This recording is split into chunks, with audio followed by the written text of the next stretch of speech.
I am Spencer George Townsend, a solicitor, and live in Cleveland Court, St. James's Place. I told him he was a foolish fellow and bid him go about his business. Had a stick in my hand. I lifted it up and was going to strike him over the wrist in order to make him drop the pistols, but he dropped his hands to his sides. What did you do then? I saw two persons in St. James's Place, and I cried out, "Help!" Upon which Grant lifted his right hand, cocked the pistol, and I turned my back on him. I received the shot here in my ham.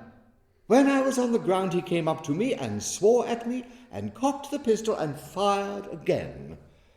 They went through my breeches and my drawers and the upper part of my stocking and made several marks on my thigh. Upon that, a number of people came up and secured the prisoner, taking the pistols from him. I am a surgeon. I was sent for. I examined the posterior and found there superficial wounds. Order! Order!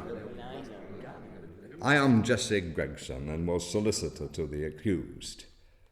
The first interview I had with the prisoner, he mentioned this young lady and seemed most disturbed by the turn of events. I am Samuel Tompkins, Grant's principal creditor, and I've known the prisoner from his infancy. This was an affair of love rather than fortune-seeking. Next witness, please. Call William Pierce. Call William Pierce. I'm William Pierce. I've known the prisoner for 3 or 4 years, and a more harmless and inoffensive man, and one more unlikely to commit this outrage is not within the circle of my acquaintances. This infatuation, this passionate love of his, unfitted him for business entirely. I'm a gunsmith in Cornhill. If properly loaded, the weapon would affect death. I'm John Gardner, and I've known the prisoner for 3 or 4 years. My lord and gentlemen of the jury, I did not intend to enter into circumstances, particularly between myself and Mr. Townsend. I have been advised to say little upon it. It is an affair of the heart, concerning me and Miss Ward, and nothing can be alleged against me, no, not even the verdict of the jury, can affect me so much as the expression of Spencer Townsend to a declaration of malice. I would wish your lordship's attention to the circumstances. That one of the pistols, having struck Mr. Townsend on the back, had not harmed him in the least, and that his posterior received no harm whatsoever from the other pistol which was fired. Again, I would ask whether the pistols were not presented with their handles to him and the mouths to myself. Whatever I might have thought of Mr. Townsend, I could not wish to take advantage of him.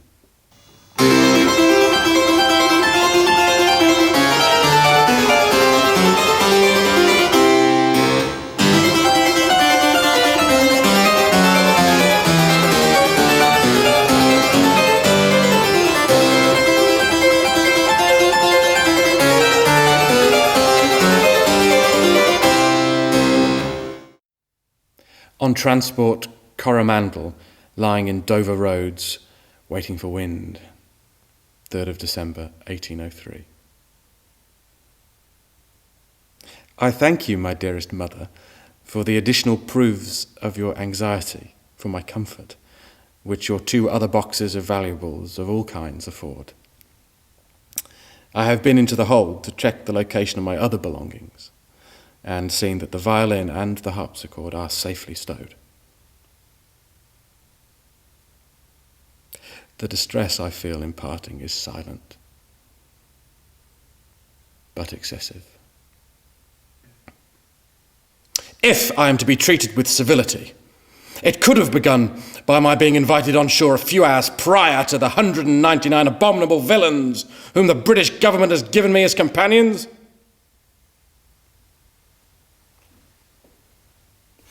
I went on shore with Mr. Blakey and Dr. Fielding and directly waited on Mr. Atkins, the judge advocate, who possessed a small house in the cottage style near to Governor King's. He received me in his office, a small place in the garden, where I found myself surrounded by Blackstone's commentaries and a few other law books. Judge Atkins perused Governor Hunter's letter of reference, and with great kindness promised me his protection and advice on all occasions.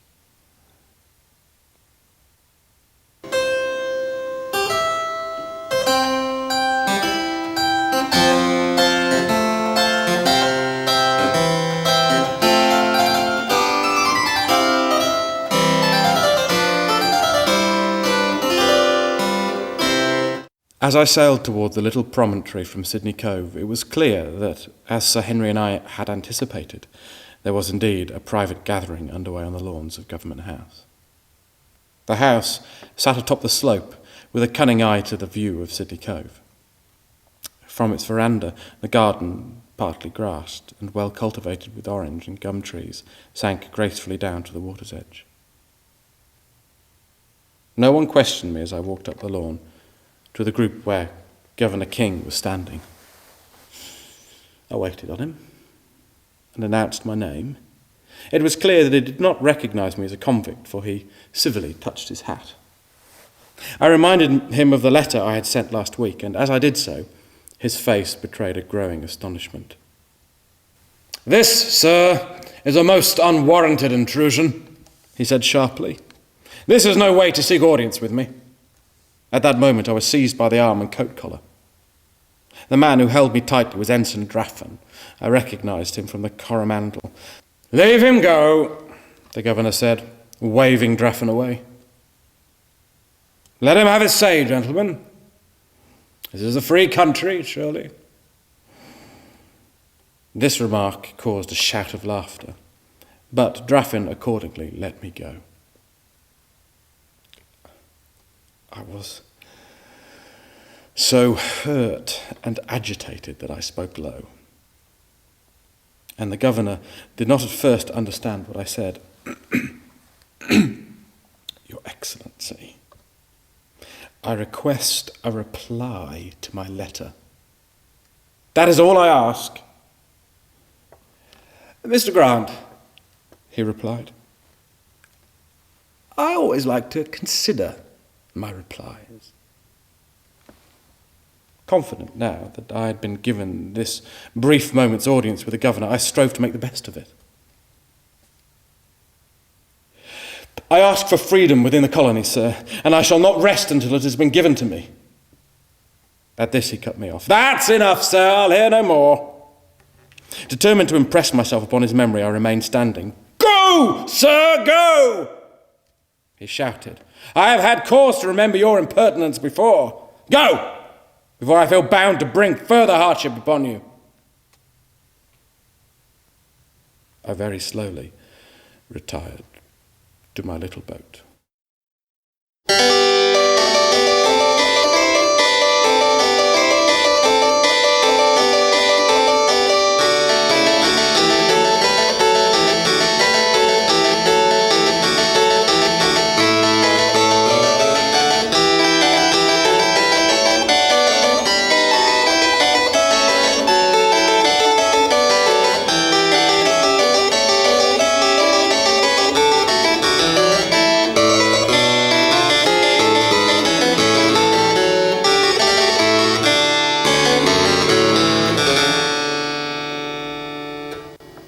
The preliminary examination took place in the judge's office. Judge Atkins, to whom it will be remembered I had carried letters of introduction from the late Governor Hunter, received me with an air of disquietude, saying to me that, as I was quite regardless of His Excellency's orders, I should have to be further examined before a body of magistrates concerning the letters I had written to him and Mrs. Atkins. On production of my letters, he asked me whether the signatures affixed to them were mine. I replied, certainly these letters were written by me, and consequently my signatures were affixed to them. "What do you mean by writing such things?" he asked. I replied, I see nothing in these letters that was not just in their contents, according to the laws and constitution of England.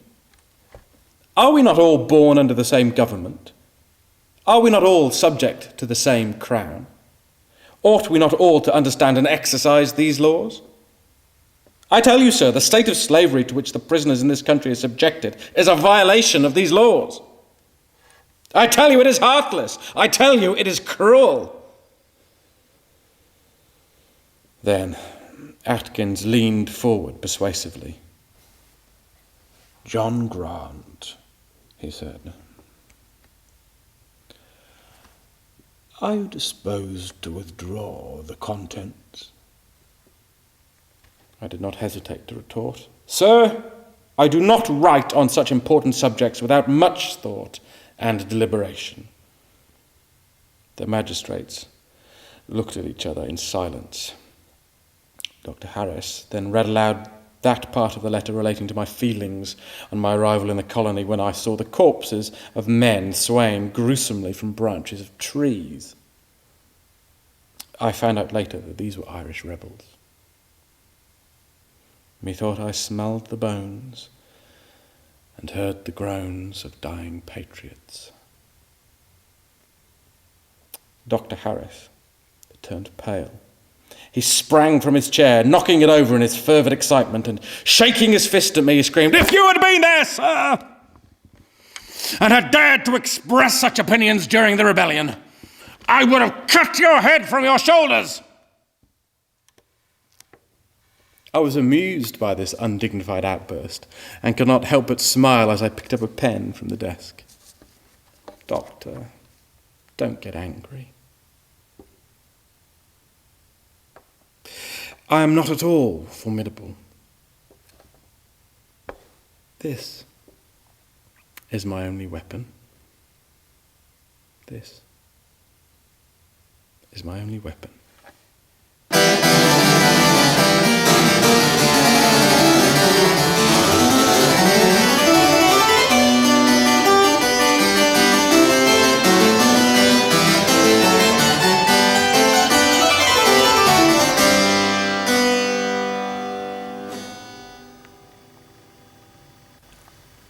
I read an interesting report of an encounter with some natives by George B. Worgan, Esquire. He was a surgeon on HMS Sirius. Listen to this.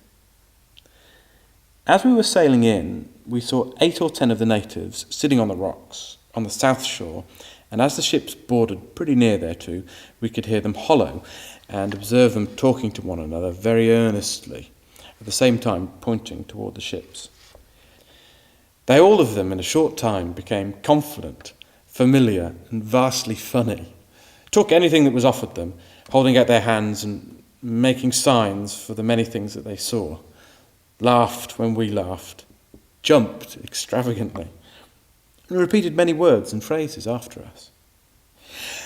I must not omit mentioning a very singular curiosity among the men here, arising from a doubt of what sex we are. For from our not having, like themselves, long beards, and not seeing, when they open our shirts, bosoms, the usual distinguishing characteristics of women, they start back with amazement and give with a significant look, implying, what kind of creatures are these? We then had recourse to the evidence of ocular demonstration, which made them laugh and jump about and skip in an extravagant manner. To sum up the qualities, personal and mental, those at least we've been able to discern, they appear to be an active, volatile, unoffending, happy, merry, funny, laughing, good-natured, nasty, dirty race of human creatures as ever lived in a state of savageness. They seemingly enjoy uninterrupted health and live to a great age.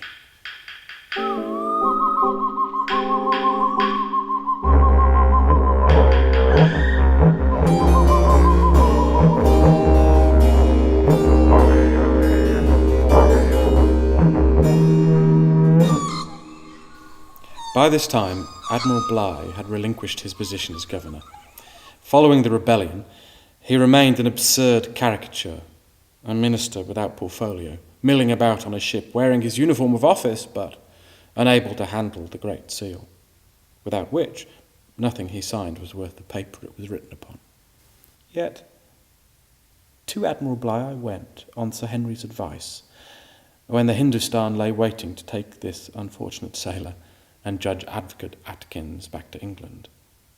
I found the Admiral on the quarterdeck. I requested a certificate stating that my health justified a categorical declaration that I had quite recovered from my mental uneasiness.